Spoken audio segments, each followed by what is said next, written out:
నేను Nagendra welcome to my channel Telugu solo traveller. ఈ వీడియోలో ఇప్పుడు మనం తిరుమలలో తప్పక దర్శించాల్సిన 6 ప్రదేశాలు అయిన శ్రీవారి పాదాలు, శిలాతోరణం, చక్ర తీర్థం, ఆకాశగంగా, పాప వినాశనం, జపాలి హనుమాన్ ఆలయం మరియు వెంకటేశ్వర స్వామివారు హదిరామ్ బావాజీతో పాచికలు ఆడిన ప్రదేశం, వేణుగోపాల స్వామివారి ఆలయాలను 120 రూపాయలలో ఆర్టీసీ బస్సులో ఎలా దర్శించుకోవాలో ఇప్పుడు తెలుసుకుందాం.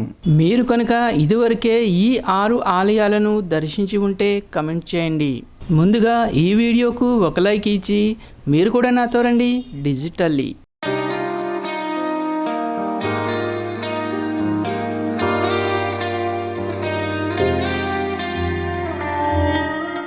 తిరుమలలో లోకల్ ఆలయాల దర్శనం కోసం చాలా బస్సులు అందుబాటులో ఉంటాయి. తిరుమలలోని ప్రధాన బస్టాండ్ అయిన రామ్ బగీచా బస్టాండ్ సమీపంలోనే ఈ తిరుమల లోకల్ ఆలయాల దర్శనం బస్ స్టాప్ ఉంటుంది. ఈ బస్సులు ఆకుపచ్చ, తెలుపు, ఎరుపు కలర్ కాంబినేషన్లో ఉంటాయి. ప్రతిరోజు ఉదయం నుండి సాయంత్రం వరకు ఈ బస్సులు నడుస్తాయి. ఇదే తిరుమల లోకల్ ఆలయాల దర్శనం బస్ స్టాప్. ఇప్పుడు ఈ బస్సులోనే మనం లోకల్ ఆలయాల దర్శనానికి వెళుతున్నాం. దీనికి టికెట్ ప్రైస్ వచ్చి 120 రూపాయలు. మొత్తం 6 ఆలయాలను దర్శించవచ్చు. ఆలయాల దర్శనంలో మనకు కావలసినంత సమయం తీసుకోవచ్చు. ముందుగా ఈ bus Ram Bagicha bus stand నుండి శ్రీవారి పాదాల వద్దకు వెళుతుంది. తిరుమలలో 6 ఆలయాలు 2 రూట్లలో ఉంటాయి. మొదటి రూట్ వచ్చి రామ్ బగీచా బస్ స్టాండ్ నుండి శ్రీవారి పాదాలు. ఈ రూట్లో శ్రీవారి పాదాలు, శిలాతోరణం, చక్ర తీర్థం దర్శించుకోవచ్చు. ఇక రెండవ రూట్ వచ్చి రామ్ బగీచా బస్ స్టాండ్ నుండి పాప వినాశనం. ఈ రూట్లో పాప వినాశనం, ఆకాశగంగా, జపాలి హనుమాన్ ఆలయం, వేణుగోపాల స్వామివారి ఆలయాలు వస్తాయి. మన బస్ శ్రీవారి పాదాల వద్ద మనల్ని వదిలి మరలా వెనుకకు వెళుతుంది. 6 ఆలయాలు కాకుండా విడివిడిగా కూడా కొన్ని ఆలయాలను దర్శించుకోవాలన్నా కూడా నార్మల్ టికెట్ తీసుకొని ఈ ఆలయాలలో కొన్ని ఆలయాలను దర్శించవచ్చు. అదే 6 ఆలయాలను దర్శించాలి అనుకునేవారు 120 రూపాయల టికెట్ తీసుకోండి.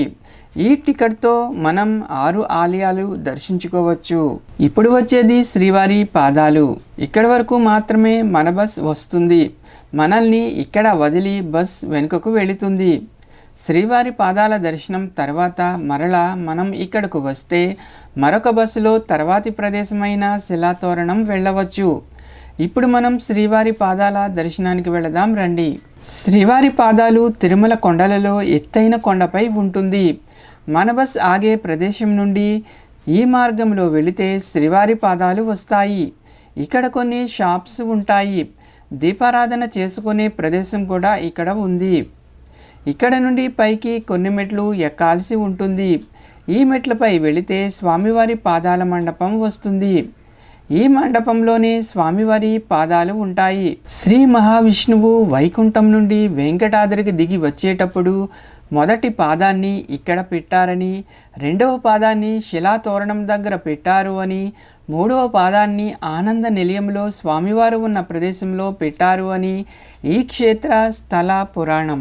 మనం ఇక్కడ నుండి చూస్తే తిరుమల వెంకటేశ్వర స్వామివారి ఆలయం కూడా చాలా స్పష్టంగా కనిపిస్తూ ఉంటుంది. ఈ ప్రాంతం తిరుమల కొండలలో బాగా ఎత్తైన ప్రదేశం. స్వామివారి పాదాలు దర్శించుకున్న తర్వాత మరలా బస్ పార్కింగ్ ప్రదేశానికి వచ్చిన తర్వాత బస్ కోసం వేచి ఉండాలి. దట్టమైన చెట్ల మధ్య ఈ ప్రదేశం చాలా బాగుంటుంది. ఇక్కడి చెట్లపై అడవి ఉడతలు ఉంటాయి. మనం బిస్కెట్స్ ఇస్తే అవి తీసుకొని తింటాయి. ఒక పావుగంట వేచి ఉన్న తర్వాత శిలాతోరణం వైపు వెళ్ళడానికి మరొక బస్సు వచ్చింది. మనం ఇప్పుడు ఈ బస్సులో శిలాతోరణం వెళ్దాం రండి. ఇప్పుడు మనం దర్శించబోయే ప్రదేశం శిలాతోరణం, చక్ర తీర్థం. తిరుమల బస్టాండ్కి శ్రీవారి పాదాలకి మధ్యలో శిలాతోరణం ఉంటుంది. తిరుమల రామ్ బగీచా బస్టాండ్ నుండి శ్రీవారి పాదాలు వచ్చి దాదాపుగా 6 కిలోమీటర్ల దూరంలో ఉంటాయి. అలాగే శ్రీవారి పాదాల నుండి శిలాతోరణం వచ్చి దాదాపుగా 3 కిలోమీటర్ల దూరంలో ఉంటుంది. ఇదే శిలాతోరణం గార్డెన్ బస్ స్టాప్. ఇదంతా పార్కింగ్ ఏరియా. ఈ మార్గంలో ముందుకు వెళితే శిలాతోరణం వస్తుంది. ఈ రహదారికి ఇరువైపులా షాప్స్ చాలా ఉంటాయి. ఇక్కడ శిలాతోరణంతో పాటుగా రాక్ గార్డెన్ ఉంటుంది. ఇది ఏక శిలాతోరణం. ఇది సహజ సిద్ధంగా ఏర్పడింది. ఇది వచ్చి 15 అడుగుల ఎత్తు, 25 అడుగుల వెడల్పులో ఉంటుంది. కొన్ని వందల కోట్ల సంవత్సరాల క్రితం తీవ్రమైన నీటి కోతకు గురై ఈ శిలాతోరణం ఏర్పడింది అని అంటారు. అంటే వందల కోట్ల సంవత్సరాల క్రితం ఇంత ఎత్తులో నీటి ప్రవాహం ఉండేదన్నమాట. ప్రపంచంలోని సహజ సిద్ధమైన 3 శిలా తోరణాలలో ఇది కూడా ఒకటి. దీనిపై సహజ సిద్ధంగా ఏర్పడిన స్వామివారి గుర్తులు కూడా ఇక్కడ మనం చూడవచ్చు. ఇక్కడ చాలామంది ఫోటోలు తీసుకుంటూ ఉంటారు. దీనికి ప్రక్కనే రాక్ గార్డెన్ ఉంటుంది. దీనిలో శేషాచల అడవులలో జీవించే కొన్ని జీవులను శిలారూపంలో పచ్చని మొక్కల మధ్య ఏర్పాటు చేశారు. సహజ సిద్ధమైన రాళ్ల మధ్య, వివిధ రకాల మొక్కల మధ్య, రంగురంగుల పూలతో ఈ గార్డెన్ చాలా బాగుంటుంది. ఈ గార్డెన్లో పిల్లల కోసం ప్లే ఏరియా కూడా ఉంది. శిలాతోరణంతో పాటుగా ఈ గార్డెన్ కూడా చూడండి. ఈ శిలాతోరణం ప్రక్కన ఒక చిన్న జూ లాంటిది ఉంటుంది. ఇందులో కొన్ని అడవి కోళ్ళు, పావురాలు, నెమిలి ఉంటాయి. శిలాతోరణానికి ఎదురుగా మరొక రాక్ గార్డెన్ ఉంటుంది. దానిలో కొన్ని దేవతామూర్తుల విగ్రహాలు ఉంటాయి. చక్ర తీర్థం చూసిన తర్వాత ఆ గార్డెన్ను చూద్దాం. ఇప్పుడు చక్ర తీర్థానికి వెళదాం రండి. ఇక్కడ నుండి చక్ర తీర్థం దాదాపుగా 130 మీటర్ల దూరంలో ఉంటుంది. శిలాతోరణం ప్రక్కన గల ఈ మార్గంలో ముందుకు వెళితే చక్ర తీర్థం వస్తుంది. ఇక్కడ కొన్ని షాప్స్ ఉంటాయి. ఇవి దాటి ముందుకు వెళితే కొన్ని మెట్లు వస్తాయి. ఈ మెట్ల మార్గంలో వెళ్ళి ఈ కొండను దిగి మరలా పైకి ఎక్కాల్సి ఉంటుంది. ఇక్కడ నుండి ఎదురుగా వెళితే చక్ర తీర్థం వస్తుంది. ఈ మార్గంలో పెద్ద పెద్ద బండరాళ్ళు ఒకదానిపై ఒకటి పేర్చినట్లు ఉంటాయి. ఇవి కూడా సహజ సిద్ధంగా ఏర్పడినవి. ఈ రాళ్ళు ప్రక్కగా గల ఈ ఇరుకు మార్గంలో వెళితే చక్ర తీర్థం వస్తుంది. ఇదే చక్ర తీర్థం.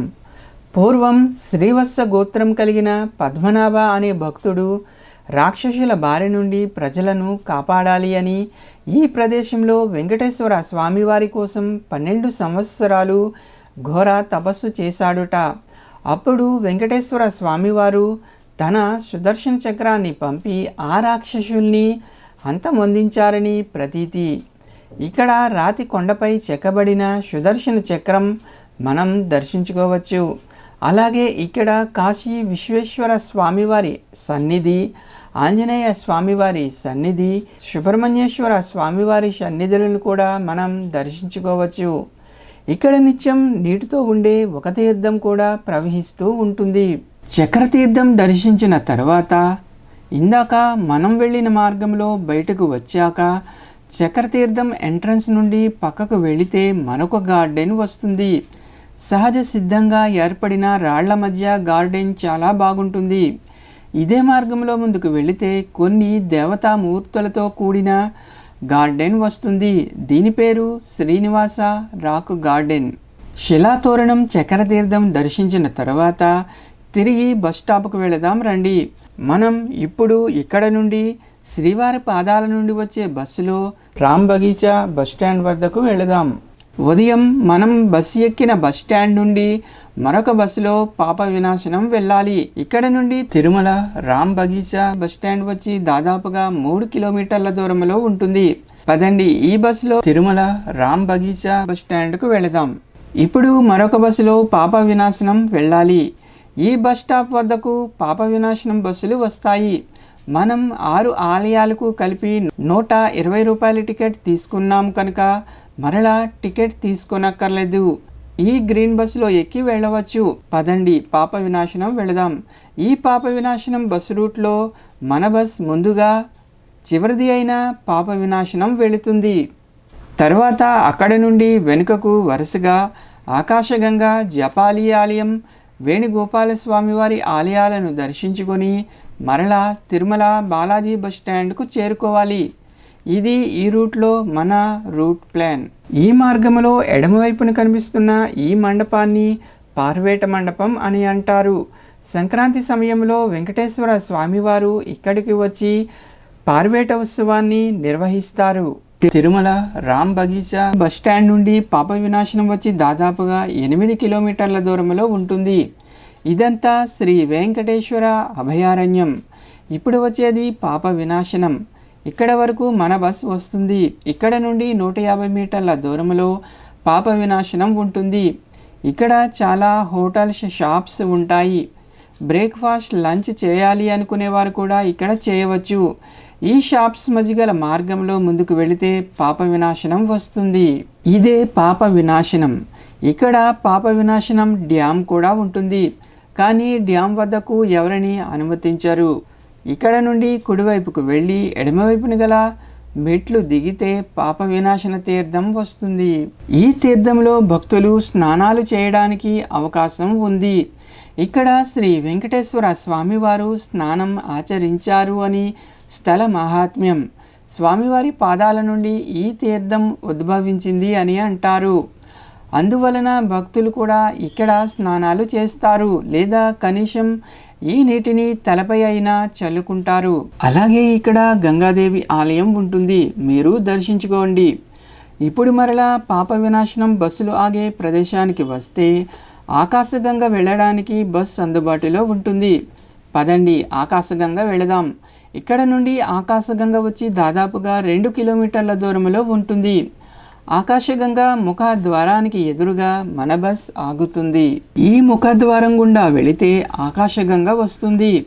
ఈ దుకాణాల మధ్య నుండి కాస్త ముందుకు వెళ్ళి కొన్ని మెట్లు క్రిందకు దిగితే ఆకాశగంగ కనిపిస్తుంది. పదండి వెళదాం. ఈ మెట్ల మార్గంలో వినాయకుడు, ఆంజనేయ స్వామివారి విగ్రహాలు ఉంటాయి. మెట్లు దిగిన తరువాత ఎదురుగా వెళ్ళి కుడివైపున తిరిగి మరికొన్ని మెట్లు దిగితే ఆంజనేయ స్వామివారి ఆలయం, ఆకాశగంగ తీర్థం వస్తాయి. ఈ మార్గంలో బంగారు వర్ణంతో గల వెంకటేశ్వర స్వామివారు, ఉభయ దేవేరుల విగ్రహాలు ఉంటాయి, దర్శించుకోండి. ఇది వచ్చి ఆంజనేయ స్వామివారి ఆలయం, మీరు దర్శించుకోండి. ఇక్కడ నుండి కొన్ని మెట్లు క్రిందకి దిగితే ఆకాశగంగ తీర్థం వస్తుంది. ఇదే ఆకాశగంగ. పచ్చని చెట్ల మధ్య గల రాతి బండలపై నుండి వచ్చే జల ప్రవాహాలు చూడడానికి చాలా బాగుంటాయి. ఆకాశగంగ దర్శనం తర్వాత తిరిగి బస్టాప్ వద్దకు వచ్చి వేచి ఉంటే జపాలి తీర్థం వెళ్ళడానికి బస్సు వస్తుంది. ఇప్పుడు ఈ బస్సులో జపాలి తీర్థం వెళదాం రండి. ఇక్కడ నుండి జపాలి తీర్థం వెళ్ళే బస్టాప్ వచ్చి దాదాపుగా 1 కిలోమీటర్ దూరంలో ఉంటుంది. ఇదే జపాలి తీర్థం బస్ స్టాప్. ఇక్కడ బస్సు దిగి 1 కిలోమీటర్ లోపలికి నడిచి వెళితే జపాలి హనుమాన్ ఆలయం వస్తుంది. పదండి వెళదాం. ఈ రహదారి నుండి కుడివైపున గల ఈ మార్గంలో వెళితే జపాలి హనుమాన్ ఆలయం వస్తుంది. ఇక్కడ నుండి కొంత దూరం నడిచిన తర్వాత ఇక్కడ నుండి మెట్లు ప్రారంభమవుతాయి.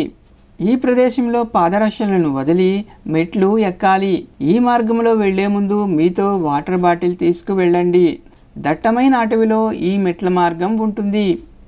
ఇక్కడ ఇలా రాళ్లను ఒకదానిపై మరొకటి నిలబెడుతూ ఉంటారు. ఇలా ఎందుకు చేస్తారో మీకు కనుక తెలిస్తే కమెంట్ చేయండి. ఇప్పుడు వచ్చేది జపాలి హనుమాన్ ఆలయం. ఈ ఆలయం బంగారు వర్ణంతో ఉంటుంది. ఆలయానికి ఎదురుగా పెద్ద పుష్కరిణి ఉంది. ఈ ప్రదేశంలోనే జపాలి మహర్షి ఆంజనేయ స్వామివారి కోసం తపస్సు చేశారు. ఆ విధంగా ఆంజనేయ స్వామివారు ఇక్కడ వెలసినట్లు ఆలయ స్థల పురాణం. స్వామివారి ఆలయం దట్టమైన అడవి మధ్యలో ఉంటుంది. ఆలయంలో స్వామివారు ఈ విధంగా ఉంటారు, మీరు దర్శించుకోండి.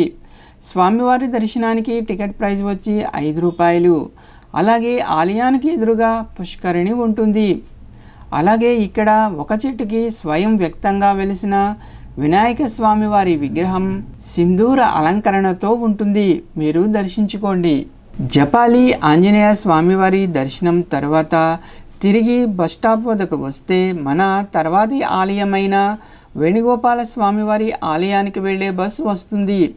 ఇప్పుడు ఈ బస్సులో వేణుగోపాల స్వామివారి ఆలయానికి వెళదాం రండి. జపాలి బస్టాప్ నుండి ఈ ఆలయం వచ్చి దాదాపుగా 1 కిలోమీటర్ దూరంలో ఉంటుంది. ఇదే వేణుగోపాల స్వామివారి ఆలయం బస్టాప్. ఇక్కడ నుండి కాస్త ముందుకు వెళితే వేణుగోపాల స్వామివారి ఆలయ ముఖద్వారం కనిపిస్తుంది. ఇక్కడ గల ఈ దుకాణాల గుండా ముందుకు వెళితే వేణుగోపాల స్వామివారి ఆలయం వస్తుంది. స్వామివారిని మీరు దర్శించుకోండి. స్వామివారి దర్శనానికి టికెట్ ప్రైస్ వచ్చి 5 రూపాయలు. అలాగే ఇదే ప్రాంగణంలో హథీరామ్ బావాజీ గారి జీవ సమాధి ఉంటుంది. హథీరామ్ బావాజీ గారు వెంకటేశ్వర స్వామివారికి ప్రియభక్తుడు. బావాజీ గారితో సాక్షాత్తు వెంకటేశ్వర స్వామివారు ఇక్కడ పాచికలు ఆడేవారట. ఇక్కడ ఆకులు ప్రసాదంగా ఇస్తారు, తీసుకోండి. అలాగే ఇదే ప్రాంగణంలో ఆంజనేయ స్వామివారి ఆలయం కూడా ఉంటాయి, దర్శించుకోండి. వేణుగోపాల స్వామివారిని హథీరామ్ బావాజీ గారితో వెంకటేశ్వర స్వామివారు పాచికలాడిన ప్రదేశం, ఆంజనేయ స్వామివారిని దర్శించుకొని తిరిగి మరలా బస్టాప్ వద్దకు వస్తే తిరుమల బస్టాండ్ వెళ్ళే బస్సులు వస్తాయి. ఇప్పుడు మనం ఈ బస్సులో తిరుమల రామ్ బగీచా బస్టాండ్ వెళ్దాం రండి.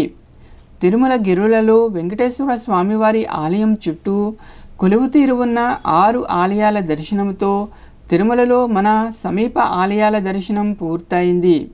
ఈ వీడియో కనుక మీకు నచ్చినట్లయితే లైక్ చేయండి. మీ అభిప్రాయాలను కామెంట్ రూపంలో తెలియజేయండి. ఇలాంటి వీడియోల కోసం ఈ ఛానల్ను సబ్స్క్రైబ్ చేసుకోండి. మరొక వీడియోతో మళ్ళీ కలుద్దాం. నమస్తే.